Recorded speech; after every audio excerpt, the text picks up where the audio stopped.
नमस्कार। अक्सर सुना जाता है हारे का सहारा खाटू श्याम हमारा। पर इस नारे के पीछे की कहानी वो क्या है?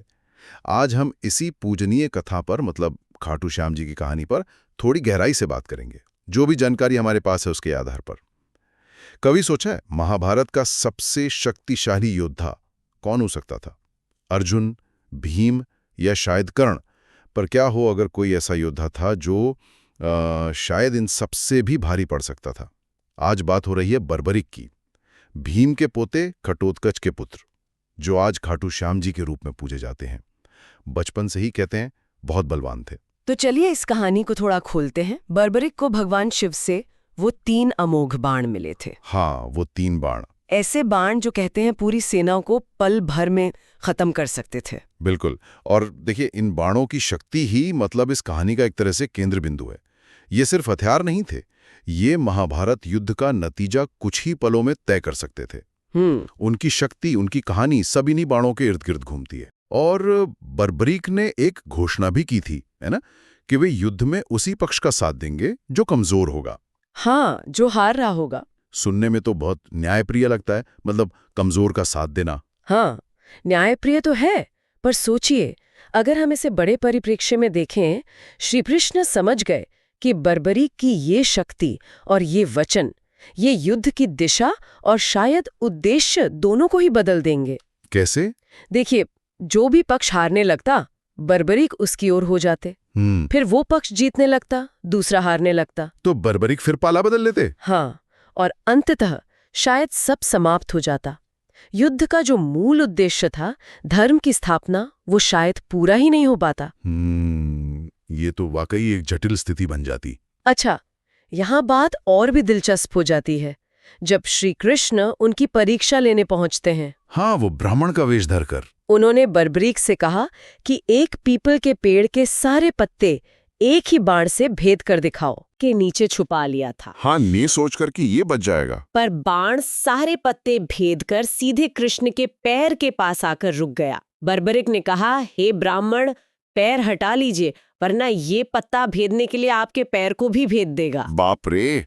इस परीक्षा से तो कृष्ण को बर्बरीक की क्षमता का पूरा यकीन हो गया। हाँ, बिल्कुल। और ये भी साफ हो गया कि अगर धर्म की स्थापना करनी है तो बर्बरीक को युद्ध से रोकना होगा। तब कृष्ण ने बर्बरीक से एक बहुत ही कठोर निवेदन किया। निवेदन कहें या एक तरह की मांग। हाँ, उन्होंने कहा कि अगर वे महाभारत युद्ध देखना चाहते हैं तो उन्हें अपना शीश दान करना होगा। और बर्बरीक, उन्होंने अपना असली परिचय पूछा। जब कृष्ण ने स्वयं को प्रकट किया तो बर्बरीक ने बिना एक पल भी झिझके अपना शीश दान कर दिया। ये तो अविश्वसनीय है। कितना महान त्याग! हाँ, ये सिर्फ वीरता नहीं थी, ये ईश्वर के प्रति अटूट भक्ति, विश्वास और सर्वोच्च त्याग का प्रतीक है।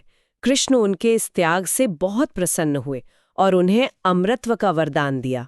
फिर कृष्ण ने बर्बरीक के शीश को एक ऊंची पहाड़ी पर स्थापित किया ताकि वो अपनी इच्छा के अनुसार पूरा महाभारत युद्ध देख सकें।